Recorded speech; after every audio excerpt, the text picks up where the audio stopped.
everybody, it's Dr. Lisa Cornea Taylor, and it's time for a Doc Talk. How are you today? Well, if you're watching this in a new format. Previously, I have done my Doc Talks through Facebook Live. Now, I am jumping into the world of YouTube, and so this will not be live, but you'll be seeing this through my YouTube channel called Mystical Rhinos Happen. So, lately, I was thinking about how in this quest we have to live authentically and what that means is that I think we need to look at what's real for each of us. What's real for me is not what's real for you, and what's real for someone else is not real for all of us. I'll give you an example. We all have times in our life when we get anxious, worried, fret about stuff, and we deal with it and we move on, and the anxiety dissipates and it lessens or goes away. But people with clinical anxiety, that's not their reality of what anxiety is. It's not easily figured out, and it comes upon them sometimes through triggers, sometimes not, and it lasts for an extended period of time. Now, I'm very, very, very blessed that I do not have clinical anxiety. I get anxious, I get worried, I get nervous about stuff. I'm anxious right now about school starting and what it means to be a teacher in the fall of 2020, and I think the mess that's probably going to be. But I know that as I work through it, it's okay, and it's not, eating me alive, and it's just normal worry. But I have so many loved ones, my family, and friends, and people that I know and care about, work with, who have clinical anxiety. So as I started working and learning more about people with anxiety, I was just like, oh, come on, you're overreacting. And I wouldn't say that out loud, but in my mind, I'm just shaking my head, rolling my eyes, just thinking, come on, this is silly. Buck up, buttercup, And then as I have learned and grown with these people and loved them for an extended period of time and worked hard to know them, I have been able to change my mindset a little bit and say to myself, oh my gosh, I can't imagine what it's like to be them. I wonder what my dog's doing. Think he has anxiety? He's found something in the yard. So, that's Soda Pop, by the way. Another dog you may see is Trigger. They're my favorite people. So, anyway, as I have looked at my family and friends who with this anxiety disorder, with clinical anxiety, I just have been able to start to look at them and go, I wonder how much that must be inside of them, how confusing and hard that is, and how their reality is very, very different from what I'm seeing, what I'm feeling. We can be in the exact same situation, living at the exact same time, and it's very, very, the focus, the lens is different, the environment's different. I don't understand it. I don't, because I don't live that. But one of the things that we can do as we try to live authentically and allow other people to live their authentic life is to be able to recognize and understand that their reality is not the same as ours. And we need to learn to have some empathy as well as sympathy for them and their experience. So that being said, I want to talk to you a little bit about the reality of clinical depression. Now, I can't tell you what it's like to have clinical anxiety or what it feels like, but I can talk to you about clinical depression. I have clinical depression. And so, like all of us, we get sad, we grieve, we have issues with it. It's, it really weighs on us where things aren't very bright and happy and shiny. And, we tell our kids, we're just sad today or whatever. We all have periods of time like that. And like with the anxiety, most people work through it and we just go on. We have our moments, but our reality is not constantly bombarded with that.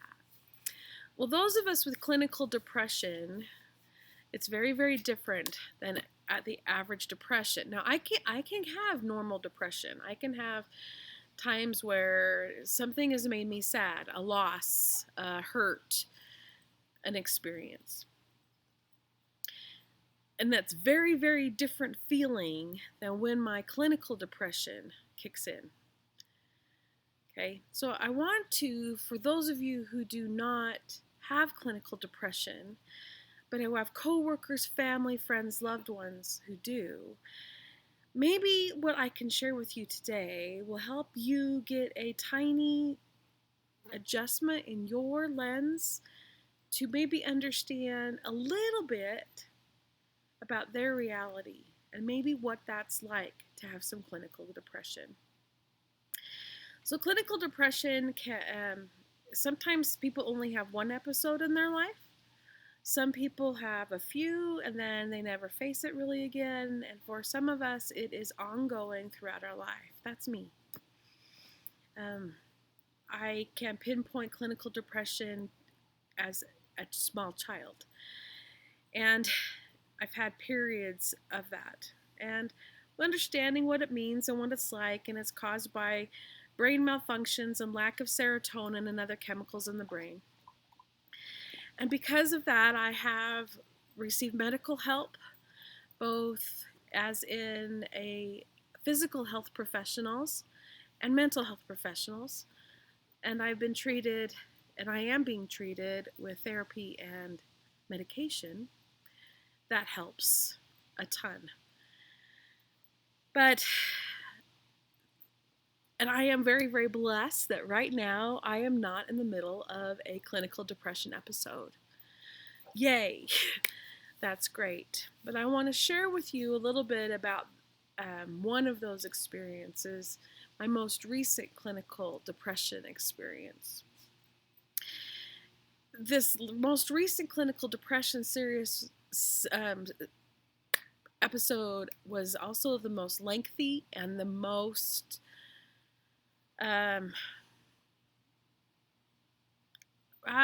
maybe the most dark or tied with the most dark.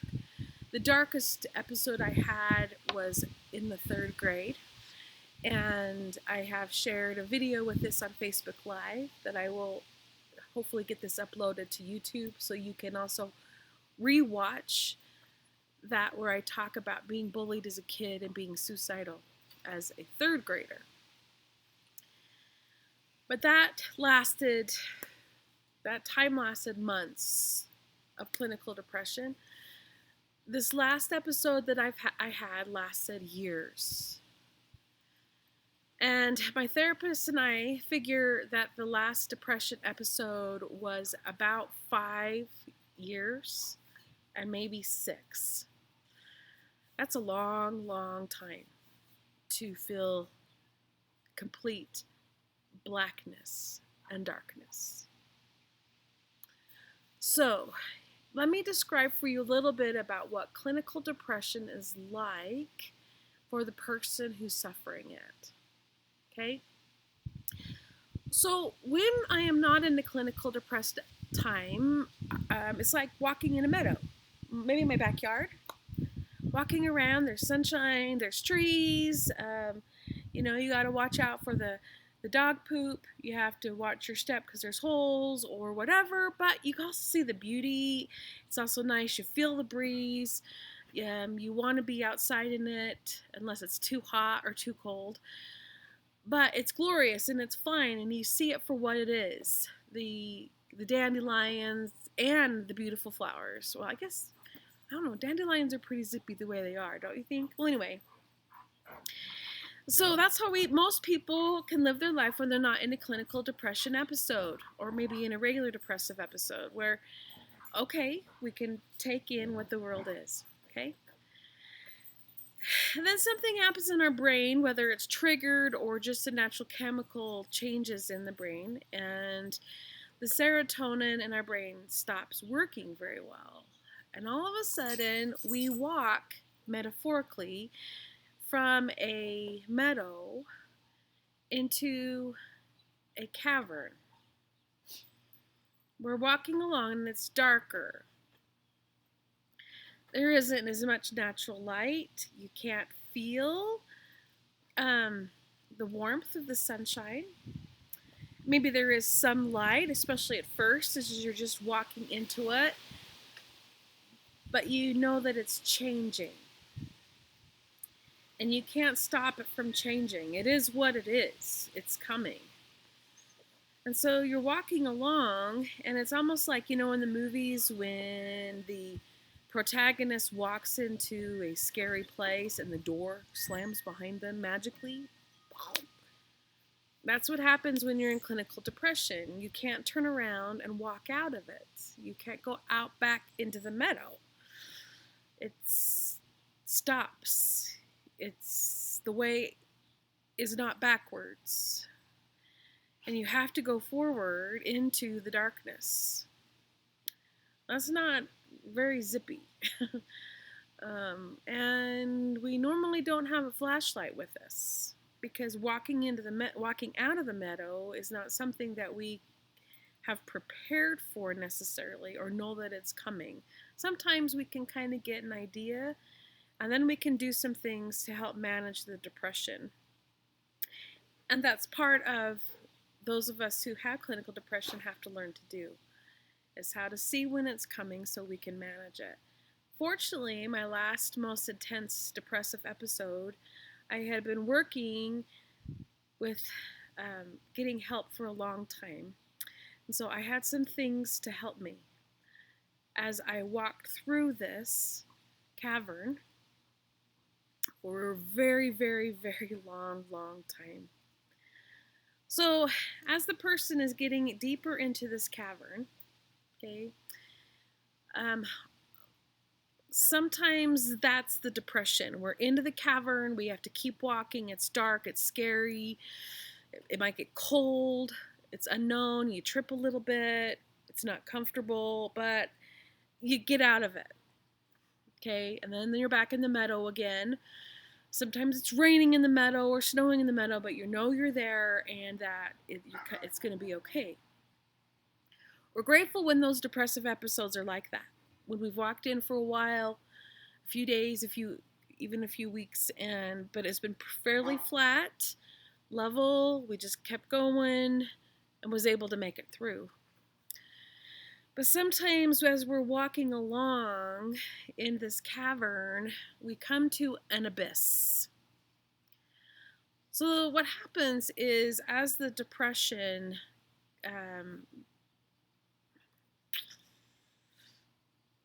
closes in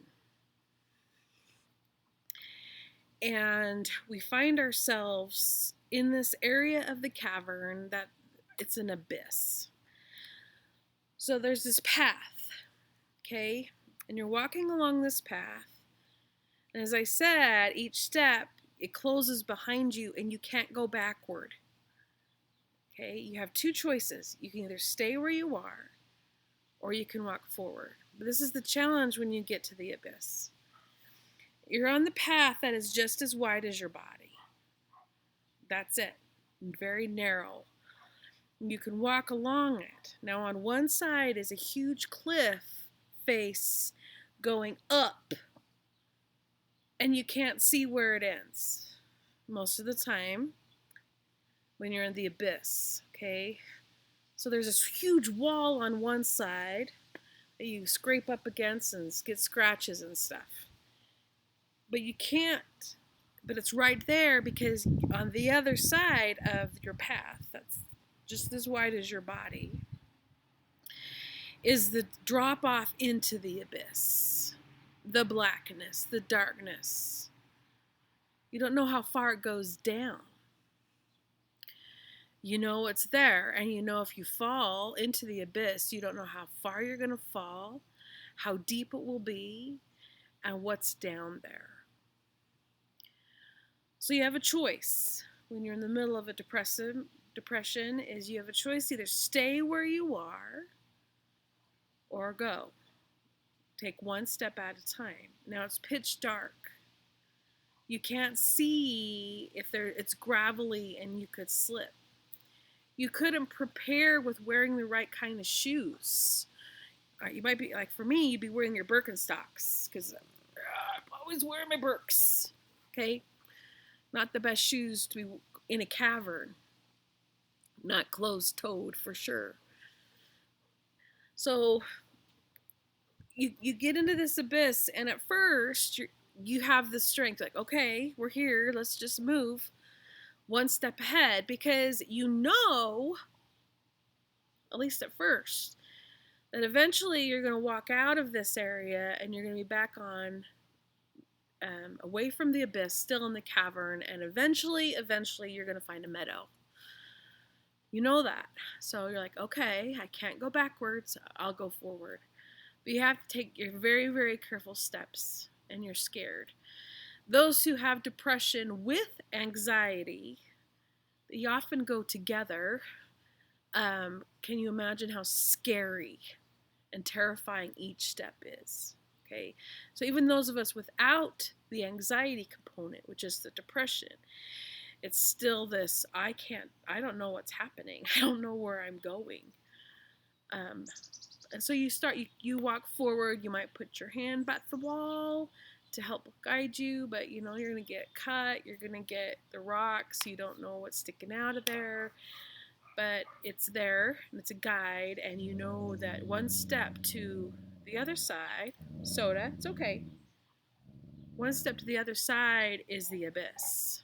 There's no railing, and one misstep and you're going to be over the edge. And so each step is gut-wrenching. But you take it, and then you take another, and you take another. Now,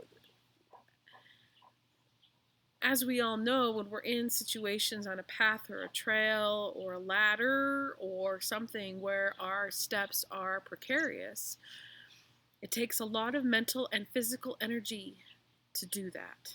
Strength. Now, this cavern by the abyss, it may not be flat. It may be up and down, okay? And you can't really see and tell until you're in the middle of it. So each step, each moment forward is full of unknown, and it's very, very scary, and it's very, very dark. If you're lucky with your depressive episode, you get to the abyss part and you're able to go very, very slowly and carefully, a step at a time, and to get out of it. And then you're back in the cavern and eventually to the meadow. Okay. But when you're in a really, really terrible depressive episode, what happens is you're going to misstep. It's just the way it is. And you're going to fall. Sometimes when you fall or you just slip and you almost fall over the edge. And then your heart beats and you're, oh my gosh, what was that? And you freak out and you breathe and breathe and breathe and you stay still, sitting on that precipice with your back against the wall, getting your bearings, and then trying to figure out how to stand up again without falling. Now, if you're big like me, that can be really hard to get from down to up. You might crawl a little bit first. And then eventually you get the courage and you figure out how to stand up and you stay and you breathe for a minute and then you can't go back. You either stay where you are or move forward. And often you stay for a minute or 2 or 12. And then you keep moving forward. And you hope you don't slip again. But now you're really scared because you almost did. But most of us slip off the precipice. And we have a sudden tumble into the abyss. Now, There are ledges. There are ledges along the wall of this abyss, this pit. And sometimes we only fall a ways before we land really hard, boom, onto that ledge. Okay? And it hurts, and we're scraped up, and we're bleeding, and we're a mess, and it's hard, but we didn't go all the way down. And we didn't hit bottom, and we didn't go to our demise or to our death or whatever. We hit the ledge, and we hit hard, we're hurt, we're broken. We may have something broken from that sudden, oh my gosh, physical thing. So now we're sitting on this ledge, and we're hurt, and we're in pain, and we're alone, and we're still in the dark, and we now know that the path to get out of here is up a bit. Now, if you've only slipped a little ways, you might be able to reach up after you've gained your breath or your strength to pull yourself over and back up. And of course, the farther down you hit, down and hit the ledge, you may have even bounced from one ledge to another, the harder it is to get back up. And so part of having a major depressive episode is climbing out of the abyss. And some people are able to do that, and some people aren't. They make a choice to just stay there, stuck in their abyss. Sometimes you have to have family or friends who take over and call the rescue people to come and help you from your ledge. Because oftentimes you can't do it by yourself, but sometimes you can. So you get therapy, you get on medication, you go to the hospital, whatever. But please understand, I want you to think that if this was a real scenario of how exhausted that person is from fighting that physical fall, climbing in the dark, pulling themselves out, the toll of their brokenness, and their courage to keep going. But how drained and wasted they'd be. And so we sit sometimes on that ledge down in the abyss for a while because we have to heal before we can even try to climb out. Once we've stabilized, we have to climb out to get back on the path.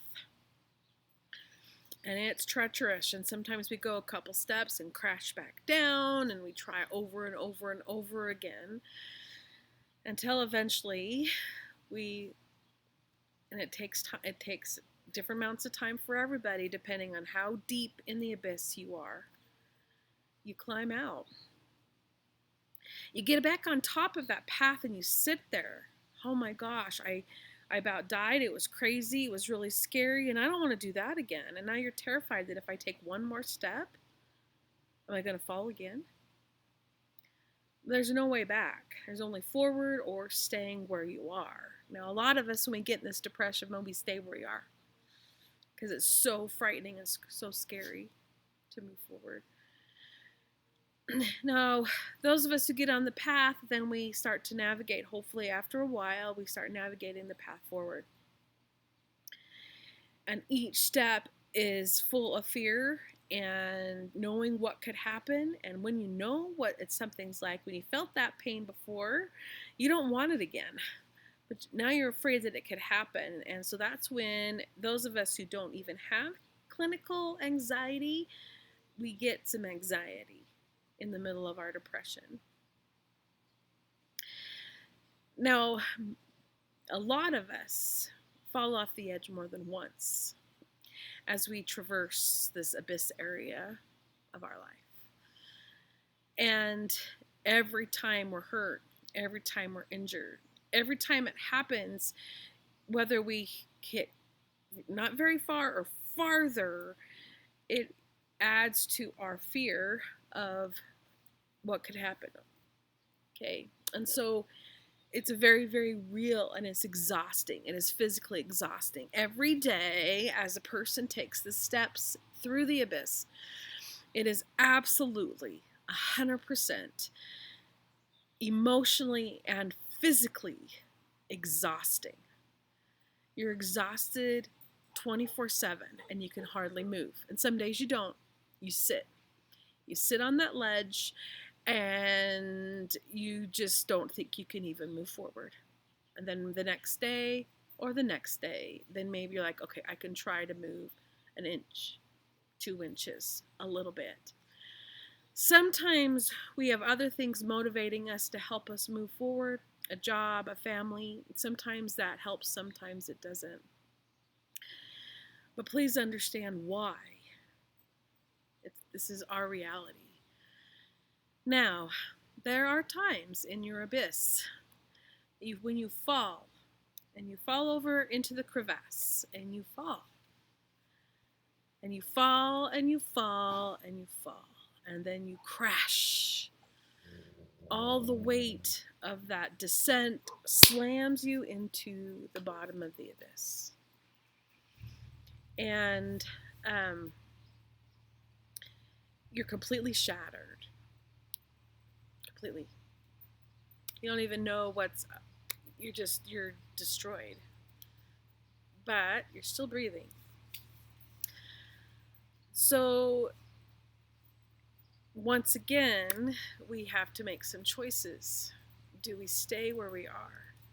And often we have to for a while to heal. But the longer we're in that darkness, and the longer we're down there, trying to heal from the pain of the falling, the less likely we are to be able to get out. So how long is long enough to stay before you get stuck? And if the farther deep you are in this abyss, you might have to go from one ledge to another. And then sometimes you get up a little bit and then you crash back down. Now, sometimes when you're in this depression and you've hit bottom, it's a false bottom. You think you've hit your rock bottom. And then maybe you breathe and you're like, okay, all I can do now is go up. And so it gives you a little bit of hope. But what you might not know is that this was just it's a bigger ledge and it's way, way deep, but you're not at the deepest yet. Sometimes people never get completely to the bottom of their abyss. Sometimes where we think is the abyss and we climb out of it and we climb along the path and finally get to the meadow. But then the next time we realize when we get into the abyss, we fall and we fall farther. And we realize the last time wasn't rock bottom, but there is a more bottom rock bottom. And we think that's a rock bottom. And then we dig ourselves out of it and we live our life and we're in the meadow and we're okay for a while and we go and we have some time we're in the cavern, but we never get to an abyss. Yay, us. And we get out of it. We're back in the meadow. And then all of a sudden we're going along and we get back into an abyss. And the next time maybe we don't fall as far. Yay. That's what we hope, is that we have some skills and some things that we've learned on how to handle that. It's like gaming, you get to a certain level and it kicks your patootie and you'll keep dying over and over again, but eventually you figure out the trick to this obstacle and you can get past it. So if you know what's coming, you can prepare and plan and maybe go a different way or start to exercise more or eat better or talk to your doctor and change your medication or maybe start your therapy a little bit more or go outside more or listen to music. There are a plethora of things that people with clinical depression can do based upon them that they can learn to cope. So hopefully then they get to the abyss. They don't have to fall as far or as deeply because they've learned how to catch themselves. They've learned to keep something in their pack or their pocket so that if that happens, they're ready, okay? And they can do what they need to do, right?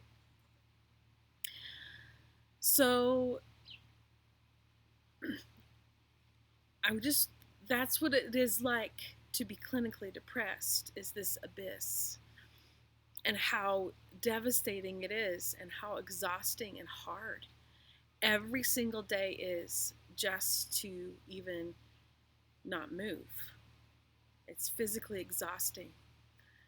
It's mentally, emotionally, spiritually, in every kind of way, exhausting.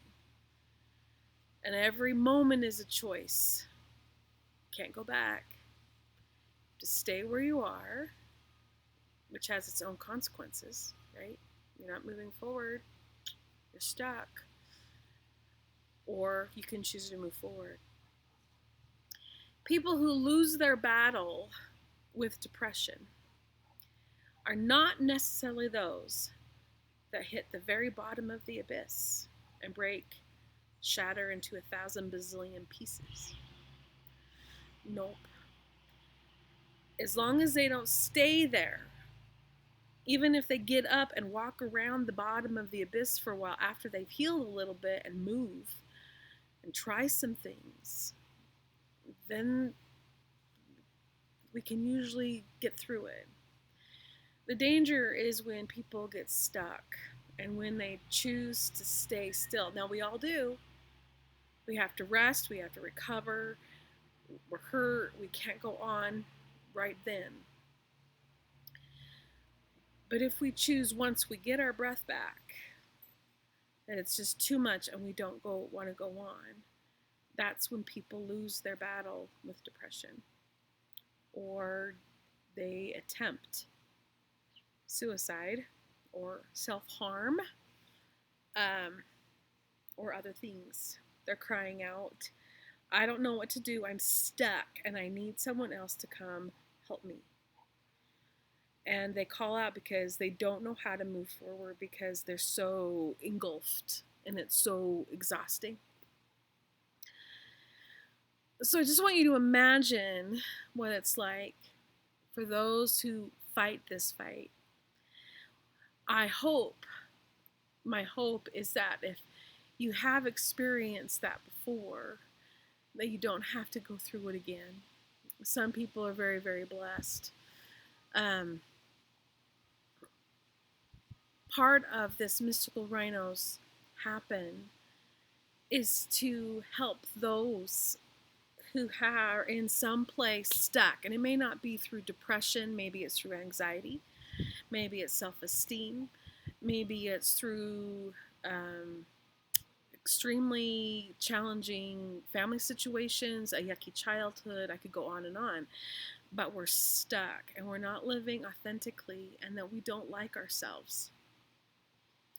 Now, I want to tell you, my last foray through the abyss, where I hit as low as I ever have, and I stayed in it for 5 or 6 years. Before, the longest was less than a year. I am so grateful now that I'm sitting in the meadow for that experience. Because what happened is, as I was shattered over and over again until I was completely in bits, and there wasn't a piece of me that was connected to anything else, as I put myself back together so I could climb out of it, which I failed a lot climbing out of it. In the process, I put myself together in a way that I've learned to live authentically. Now, in my past, as I've put my pieces together, is when I have hit a bottom and I've been broken. I have quickly put my pieces together and tried to glue them together in a haphazard way so I could quickly get out of there. But I never did it. I just did it to survive. I didn't look at myself. I didn't understand the pieces. So I want to explore with you, as I share stories of myself and other people, about how we learn to find our pieces. And we learn to let go of pieces, or change our pieces, or connect them in new ways so that we can step forward authentically. So this is Doc, signing off on a Doc Talk. Have a good day. Believe in mystical rhinos. They happen every single day.